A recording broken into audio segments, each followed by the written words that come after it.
Exploring indigenous identity, the political and poetic charge of places and the elements we're surrounded by.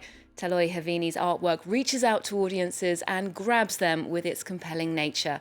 Her latest project is entitled The Soul-Expanding Ocean, and she joins us now to tell us more. Hello, Taloi, and thanks so much for joining us in the studio by video link. It's great. Yeah, great to be here. Now, that's a very poetic title for your latest collection of work. I wanted to ask you about your personal relationship with the ocean. How has it shaped you, inspired you, or even expanded your soul?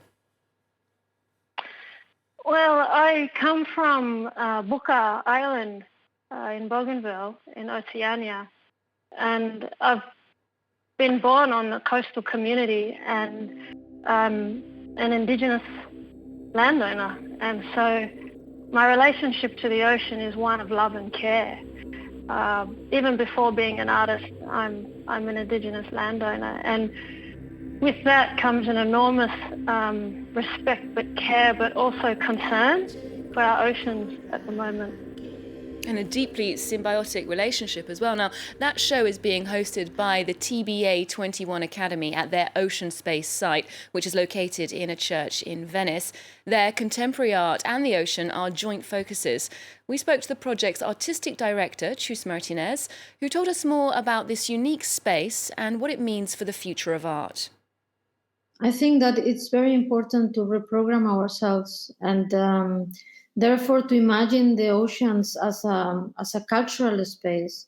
It already means that we are imagining it as part of what we could integrate in our culture and in our institutions, in our education, in everything forming part of our life. So I think it's really fundamental to try to expand and to go towards a non-binary world, a world that is not making the distinction between culture and nature.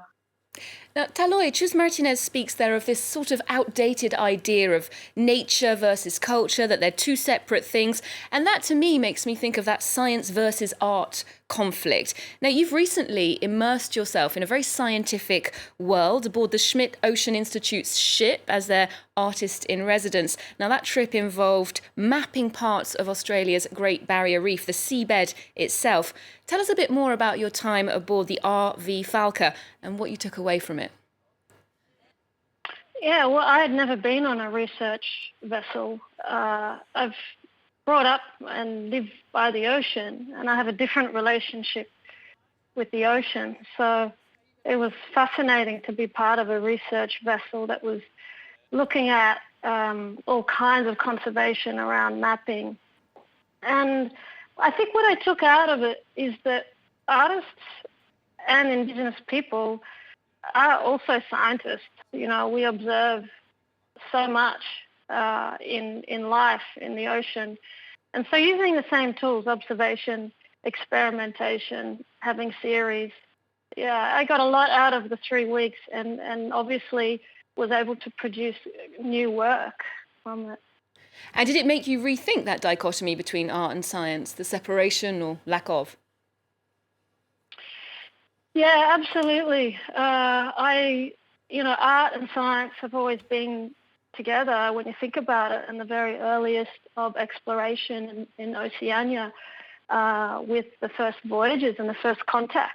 And so knowing and growing up on an indigenous coastal community, we have lots of stories around mapping, place names, origin stories, but also about the first contact with the West, this idea of science.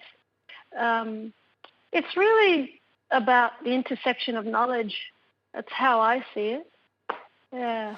And now you mentioned there was a piece of work that emerged from that experience, and it was your answer to the call, a sound installation that invites the public to stand on an island and listen very carefully. Let's take a look.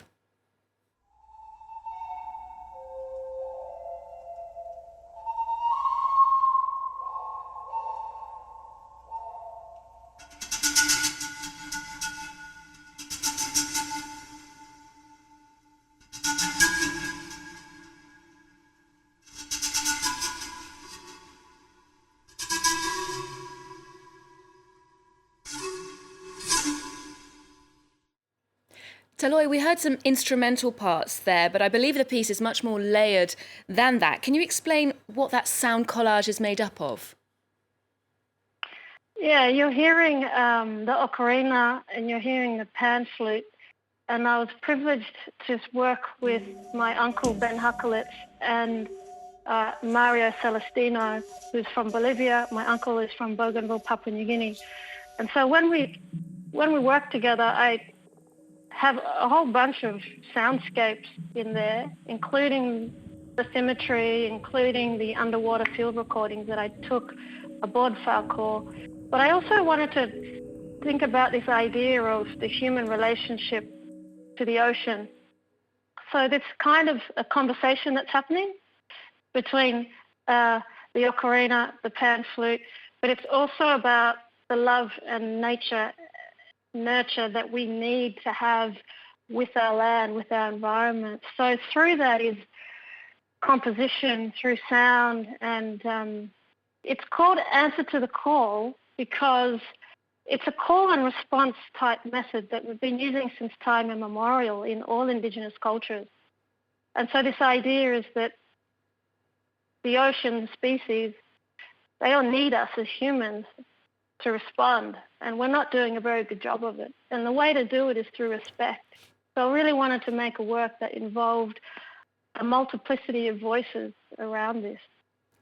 Now, you mentioned your background, your heritage, and I believe the Haku language is also featured in that piece, the native language from where you're from. You've addressed your identity and family in previous pieces of arts, but I wanted to know how it informs your work overall. How does it inform your approach? Well, I was brought up to love the land, the ocean, the atmosphere, and to care for the earth. We have a Haku and a Bougainville-wide philosophy that the planet is like the skin, you know. We've reacted, we've had such terrible extractive industries, all indigenous people, but mainly Bougainville, have suffered from extractive industries, from mining, and also Papua New Guinea through deep sea mining coming. So if the world thought about the earth and thought about the planet as being part of your skin, we wouldn't be digging into our own skin, would we? And so that's very much a Haku, it's a very much an indigenous Bougainvillean way of thinking about us as humans on this planet. So I bring that into all of my works. So habitat, I've been very interested in documenting the changing ecosystems, and this idea about sustainability and looking after the land for the next generation, because that's how I've been brought into the world.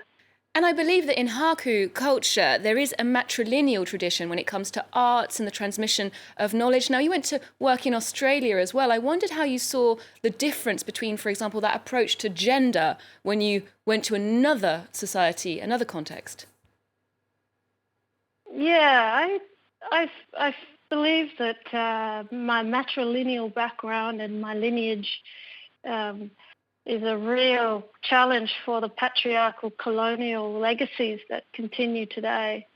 And it's really an alignment of how we take on the responsibilities to care for the land. So there's that, and there's also the idea that, as Chuz talked about, this non-binary, this idea that fluidity of, the idea that we're just all caretakers. So my father is my mother is my father. We take on all of these holistic responsibilities around what needs to be done. It's a bit complicated to talk about, but it's definitely a beautiful and strong, nurturing way to guide oneself in life. A more universal vision, definitely. Now, finally, we asked you to flag up something you've enjoyed recently in the world of arts and culture, and you named the documentary Seaspiracy. It takes us into the world of industrial fishing. What was it about that film that stuck with you? Yeah, I believe it's an interesting film, and I wanted to talk about it because it is on Netflix, and let's face it, everyone can watch things, whether you're in the southern hemisphere, the northern hemisphere, and what I saw interesting about that film, that documentary, is that it's raising issues that Indigenous people have been experiencing for a long time. People at the coalface, people on those low-lying islands that depend on the ocean. So overfishing is such a big problem, such a big issue, and I really appreciate more documentaries being made that talk about the interconnectedness of the ocean for the whole planet. And it's really concerning, whether you believe or whether you like eating fish or not. I really believe we've got to start making drastic changes and not overfish and not overconsume. So I think it's been a really good overall point of Seaspiracy. So well, that's definitely a good tip, one to check out. Thank you so much for that, Taloi. And also, Taloi Havini's exhibition, The Soul Expanding Ocean, has been installed and is ready for visitors in Venice. Here's a preview of that documentary, Seaspiracy. Remember to check out our website. We're also on Twitter, Facebook and Instagram. There's more news coming up on France 24 just after this. If you want to address climate change, the first thing you do is protect the ocean. And the solution to that is very simple. Leave it alone. Most of the positive and negative things that bring about change in human civilization start with someone. Someone.